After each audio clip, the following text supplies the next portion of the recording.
If you're like me and have a FIRE plan, then you've probably wondered how to simulate market drops without actually risking your retirement money. Let's face it, market drops are inevitable, and they can be brutal, especially if you're relying on your investments to retire early. But here's the kicker. What if I told you there's a way to simulate these drops without actually taking a hit to your savings?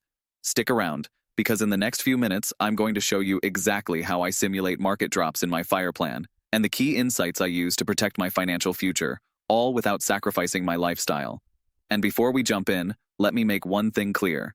I don't have any affiliate links or hidden incentives in this video. What I'm about to share is based on years of learning from real-world experiences, not paid recommendations. Let's start with why this is even important. If you're relying on a traditional investment strategy, your retirement fund is likely tied up in the stock market. So when the market drops, your savings drop too. But here's the thing. If you know how to simulate these drops in advance, you can make sure you're prepared when it actually happens. Think of it like practicing for a fire drill, except in this case, the fire is a 30% market dip, and you need to be ready to react quickly. If you don't practice, you won't know how to handle it when it happens for real. So, how do I simulate these market drops? The first technique I use is known as stress testing my portfolio.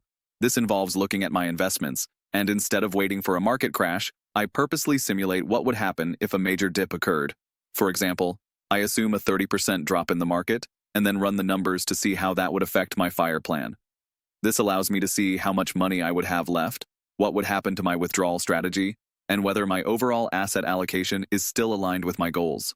Trust me, this exercise has saved me from panic during actual market drops. Next, I rely on diversification, not just with stocks, but across all types of assets. One of the biggest mistakes I've seen people make is thinking that just because they've invested in different stocks, they're properly diversified. That's just not the case.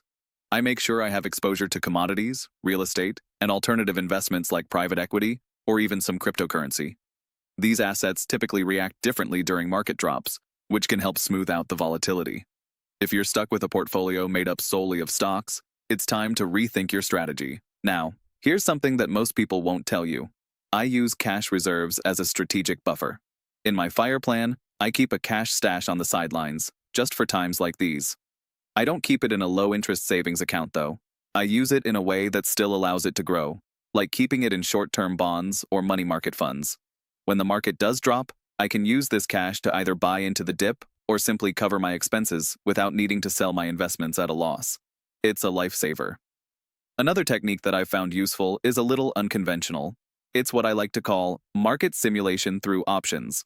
I don't trade options aggressively, but I use them as a form of insurance. For example, I may buy a put option on a broad market ETF like SPY.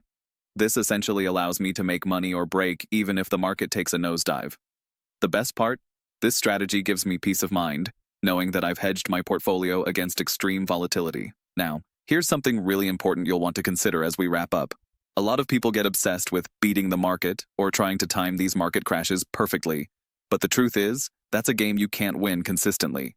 My FIRE plan focuses on risk management, being prepared for those big drops, but also knowing how to avoid making emotional decisions when they happen. It's about finding that balance between growth and security, so when the market falls, you don't fall with it. If you found value in what I shared today, I'd really appreciate it if you'd subscribe. The content here is designed to give you real, actionable strategies that aren't influenced by affiliate commissions or promotions. I'm here to provide value, so if you want to support content that's focused on helping you build a smarter financial future, subscribing is the best way to do it. Thanks for watching, and I'll see you in the next video.